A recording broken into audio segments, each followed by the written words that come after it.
Picture चालू करो बे। तो भारत जोड़ो यात्रा से पहले 20 साल में राजनीति में था, मगर मैंने मोहब्बत शब्द कभी यूज ही नहीं किया। अच्छा, सबसे पावरफुल शब्द है, आप सब कहेंगे अच्छा जी, कि दुनिया में सबसे पावरफुल शब्द मोहब्बत है, अच्छा, करेक्ट? तो ये जो अभी इन्होंने बोला ना, वी लव यू सर, ये भारत जोड़ो यात्रा से पहले किसी ने मुझे नहीं बोला था, और मैंने भी किसी को नहीं बोला था। मतलब मां को बोला था, बहन को बोला था, मगर किसी आम जनता को या कोई सिर ना कोई पैर है। किसी से जब मैं मिले, मैंने नहीं बोला, मगर मैंने बोलना शुरू कर दिया। और अजीब सी बात हुई, अब मैं आपको बता रहा हूं, दिल्ली में मैं वापस आता हूं एयरपोर्ट से, गाड़ी शीशा खोल के कहते हैं आई लव यू।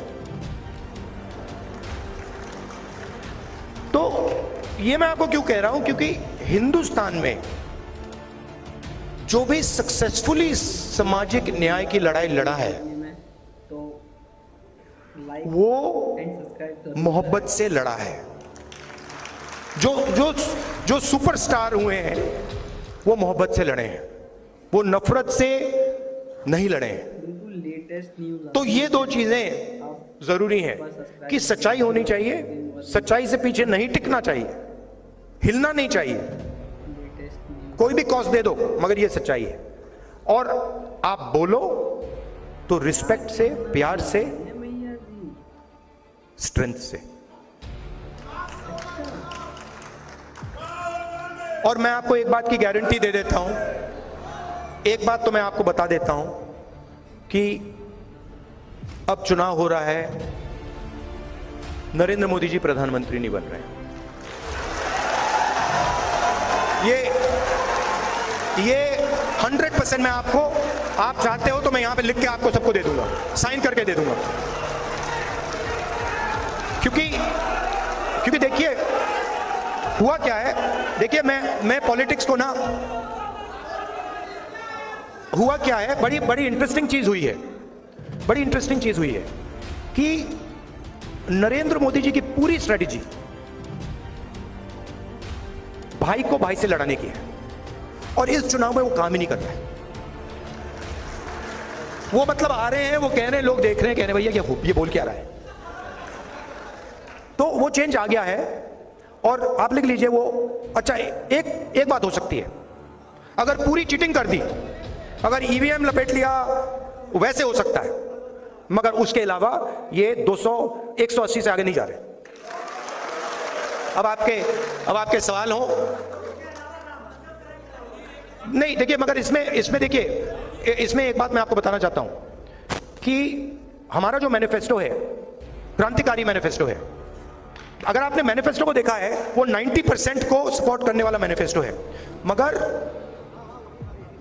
सच्चाई ये है कि कांग्रेस पार्टी को भी आने वाले समय में अपनी राजनीति को बदलना होगा, ये करना पड़ेगा। और ये भी मैं कहना चाहता हूं कि कांग्रेस पार्टी ने भी गलतियां की हैं, और मैं कांग्रेस पार्टी का होता हुआ ये मैं कह रहा हूं। तो अब आपके सवाल हो, आप जरूर पूछिए।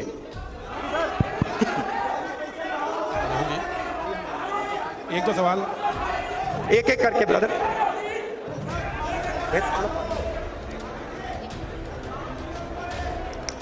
हेलो, आप कहाँ खड़े हैं? जस्टिस राहुल जी, मेरा सवाल आपसे है। जस्टिस मदन बी लोकुर और मीडिया के काफी प्रधानमंत्री जी के साथ आपको 1-to-1 डिबेट के लिए कहां हैं आप? नहीं, सवाल कहां पूछ रहे हैं? अच्छा, ठीक है। हाँ, मेरा सवाल है, जस्टिस लोकुर और मीडिया के सारे साथियों ने मंत्री जी, आवाज नहीं आ रही आपकी।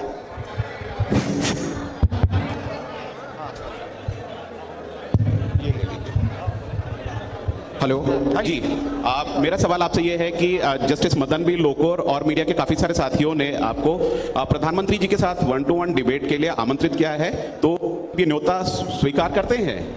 मैं 100% किसी से भी डिबेट करने को तैयार हूं, प्रधानमंत्री से। हेलो, मगर मैं प्रधानमंत्री को जानता हूं, प्रधानमंत्री मुझसे डिबेट नहीं करेंगे। आदरणीय राहुल सर, और हमारे प्रेसिडेंट खारगे जी भी हैं, वो भी डिबेट कर सकते हैं। आदरणीय राहुल सर, इधर मेरा एक सवाल है। हाँ जी। इस साइड में सर, इस साइड मेरा एक सवाल है। हाँ जी। सर, आपकी सरकार अगर बनती है तो आप पुरानी पेंशन बहाल करेंगे कि नहीं करेंगे? क्या? और आप पुरानी पेंशन बहाल करेंगे कि नहीं करेंगे? और आप अपने मैनिफेस्टो में पुरानी पेंशन का मुद्दा रखेंगे कि नहीं रखेंगे? सर, मेरा एक सवाल आपसे है। सभी शिक्षक कर्मचारियों, पूरे देश से शिक्षक कर्मचारियों से सवाल है आपके लिए। देखिए, मैनिफेस्टो में ये हमने नहीं रखा है, बट इसको हम कंसिडर करेंगे। मैनिफेस्टो में हमने ये जो 5 गारंटीज का कॉन्सेप्ट है उसको रखा है, बट ओपन टू कंसिडरेशन।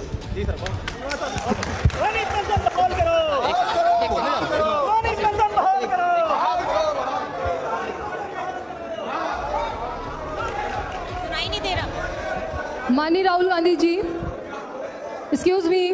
बाद में बात कर लूंगा, और 2-3 और क्वेश्चन है। ये बताइए माननीय राहुल गांधी जी, राहुल साहब, राहुल जी, हुकूमत आपकी बनने जा रही है, आप 85% रिजर्वेशन देंगे?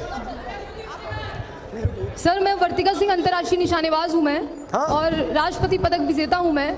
और सर मुझे न्याय कब मिलेगा? 5 साल से स्मृति ईरानी ने मेरे परिवार को और हम लोगों को जान से मारने की धमकी दिया।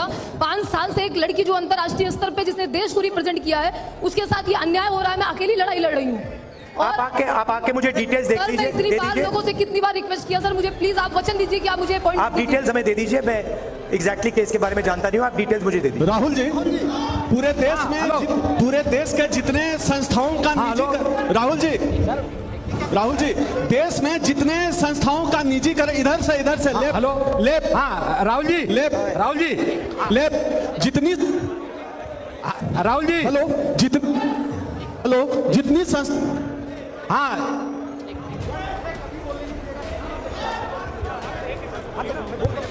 ठीक। आप हेलो, हाँ, जितनी संस्थाओं का निजीकरण किया गया है, क्या उन संस्थानों का फिर से राष्ट्रीयकरण किया जाएगा? राष्ट्र क्या? निजीकरण को वापस करा जाएगा। जितनी संस्थाओं को मोदी जी ने बेच दिया है, क्या उस संस्थानों का फिर से राष्ट्रीयकरण होगा? नहीं, ये तो मुश्किल होगा, मगर ये जो ब्लेटेंट प्राइवेटाइजेशन किया। तो दोस्तों, कैसी लगी आपको यह वीडियो? आप कमेंट बॉक्स में ज़रूर बताएं और एक सब्सक्राइब का बटन ज़रूर दबाएं। बाकी आपकी इच्छा।